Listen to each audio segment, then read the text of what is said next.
بسم اللہ الرحمن الرحیم۔ السلام علیکم ورحمۃ اللہ وبرکاتہ۔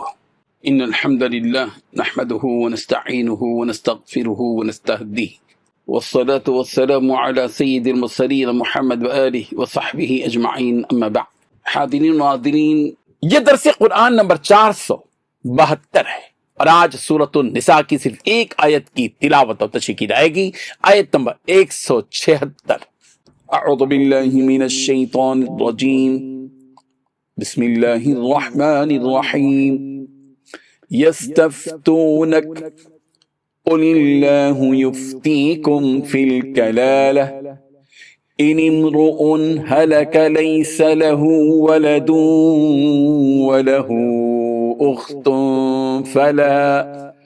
فلها نصف ما ترک وهو يرثها إن لم يكن لها ولد فإن كانت اثنتين فلهما الثلثان مما ترك وإن كانوا إخوة رجالا ونساء فللذكر مثل حظ الأنثيين يبين الله لكم أن تضلوا والله بكل شيء عليم۔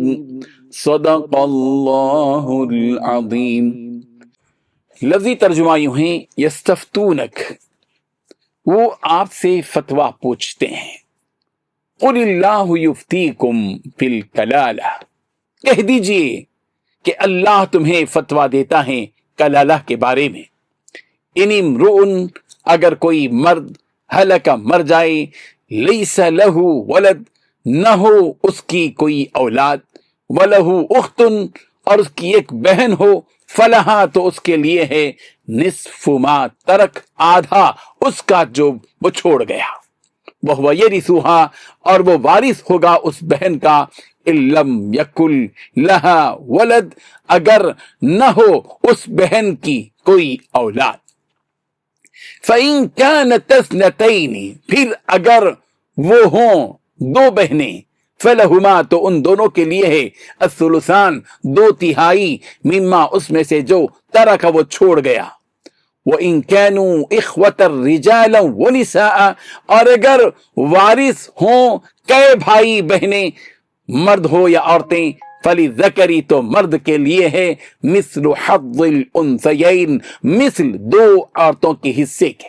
یبین، وضاحت کرتا ہے اللہ، لکم، تمہارے لیے، ان تضلوا، کہ نہ ہو تم گمراہ، واللہ بکل شیء علیم، اور اللہ ہر چیز کو خوب جاننے والا ہے۔ ترجمہ یوں ہے، اے پیغمبر، لوگ تم سے کلالہ کے بارے میں حکم دریافت کرتے ہیں، کہہ دو کہ اللہ کلالہ کے بارے میں یہ حکم دیتا ہے کہ اگر کوئی ایسا مرد مر جائے جس کی اولاد نہ ہو اور نہ ماں باپ، اور اس کی ایک بہن ہو، تو اس کو بھائی کے طریقے میں سے آدھا حصہ ملے گا، اور اگر بہن مر جائے اور اس کی اولاد نہ ہو تو اس کے تمام مال کا وارث بھائی ہوگا، اور اگر مرنے والے بھائی کی دو بہنیں ہوں تو دونوں کو بھائی کے طریقے میں سے دو تہائی، اور اگر بھائی اور بہن یعنی مرد عورتیں ملے جلے وارث ہوں تو مرد کا حصہ دو عورتوں کے حصے کے برابر ہے۔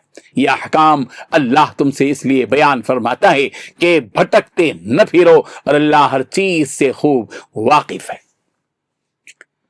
اس آیت میں 8 باتیں بتلائی گئی ہیں۔ پہلی بات، لوگ پیغمبر آپ سے کلالہ کا حکم پوچھتے ہیں۔ دوسری بات، کہہ دیجئے کہ اللہ تمہیں کلالہ کے بارے میں حکم بتاتا ہے۔ تیسری بات، اگر کوئی شخص اس حال میں مر جائے کہ اس کی اولاد نہ ہو اور اس کی ایک بہن ہو تو وہ اس کے طریقے میں سے آدھے کی حقدار ہوگی۔ چوتھی بات، اگر اس کی بہن کی اولاد نہ ہو اور وہ مر جائے اور اس کا بھائی زندہ ہو تو وہ اس بہن کا وارث ہوگا۔ پانچویں بات، اگر بہنیں دو ہوں تو بھائی کے طریقے سے دو تہائی کی حقدار ہوگی۔ یعنی وہ 2/3 کی حقدار ہوگی۔ چھٹی بات، اگر مرنے والے کے بھائی بھی ہوں اور بہنیں بھی تو ایک مرد کو 2 عورتوں کے برابر حصہ ملے گا۔ ساتھی بات، اللہ تعالیٰ تمہارے سامنے وضاحت کرتا ہے تاکہ تم گمراہ نہ ہو۔ 8ویں بات، اللہ ہر چیز کا پورا علم رکھتا ہے۔ بزرگان محترم، سورہ نساء کی چند آیتوں کے بعد ہی وراثت سے متعلق متعدد باتیں بتلائی گئیں کہ وراثت میں بیٹے کا حق کیا ہے، بیٹی کا حق کیا ہے، بیوی کا حق کیا ہے، شوہر کا حق کیا ہے، ماں باپ کا حق کیا ہے، وغیرہ وغیرہ۔ سورہ نساء کی اس آخری آیت میں اس وراثت کی تفصیلات کا باقی حصہ بتلایا جا رہا ہے، وہ ہے کلالہ کی میراث۔ کلالہ کس کو کہتے ہیں؟ کلالہ کہتے ہیں جس کے نہ ماں باپ زندہ ہوں، نہ دادا حیات ہوں، اور نہ ہی اس کی کوئی اولاد حیات ہو، اور نہ ہی اس کے بیٹی کی کوئی اولاد باحیات ہو۔ اگر ایسا شخص مر جائے اور اس نے اپنے پیچھے بھائی بہن چھوڑے ہوں تو ایسی صورت میں وراثت کا حکم کیا ہے؟ اسی مسئلے کو وراثت میں کلالہ کہا جاتا ہے۔ اس مسئلے کو سمجھنے کے لیے یہ تفصیل جاننا ضروری ہے کہ بہن بھائی 3 قسم کے ہوتے ہیں۔ سگے بہن بھائی، وہ بہن بھائی جو باپ شریک ہوں، یعنی جن کے باپ ایک ہوں اور ماں دونوں کی جدا جدا ہو۔ تیسرے وہ بہن بھائی جو صرف ماں شریک ہوں، یعنی جن کی ماں ایک ہو اور باپ دونوں کے جدا جدا ہوں۔ جب کسی کلالہ یعنی ایسا مرد یا ایسی عورت کی وفات ہو جائے جس نے ماں شریک ایک بھائی یا ایک بہن اپنے پیچھے چھوڑی ہو، تو ہر ایک کو مرنے والے کے مال سے چھٹا حصہ ملے گا۔ اگر وہ 2 بہنیں یا 2 بھائی یا اس سے زیادہ چھوڑے ہوں، یا ایک بھائی ہو اور بہنیں ایک سے زیادہ ہوں، یا ایک بہن ہو اور بھائی ایک سے زیادہ ہوں، تو یہ سب لوگ مرنے والے کے 1/3 مال میں برابر کے شریک ہوں گے، اور ان میں مرد عورت کا حصہ برابر ہوگا، باقی مال دوسرے وارثوں کو پہنچ جائے گا۔ اور اگر ایسا شخص مر جائے جو کلالہ ہو اور اس نے ایک سگی بہن چھوڑی ہو یا باپ شریک بہن چھوڑی ہو، تو اس بہن کو کل مال کا آدھا حصہ ملے گا۔ اور اگر کسی ایسی عورت کی وفات ہو گئی جو کلالہ تھی اور اس نے ایک سگے بھائی یا باپ شریک بھائی اپنے پیچھے چھوڑا، تو وہ اپنی مذکورہ بہن کے کل مال کا وارث ہوگا۔ اگر کسی مرد کلالہ نے وہ سگی یا باپ شریک بہنیں چھوڑی تو ان کو مرنے والے کے مال میں سے 2/3 ملے گا۔ یہ چند مسائل ہیں اس آیت کے ضمن میں، اس کے علاوہ بھی کچھ صورتیں اور شکلیں ہیں۔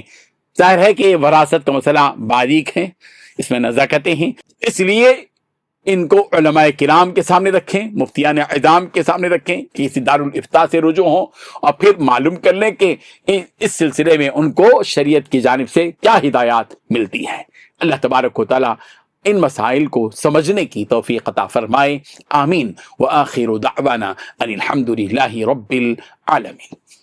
ڈیلی درس قرآن کو سبسکرائب کیجئے، اپنے تاثرات اور مشورے ارسال کیجئے، اور متعلقین کے گروپ بنا کر انہیں روزانہ درس قرآن بھیجیں اور اجر ثواب پائیں۔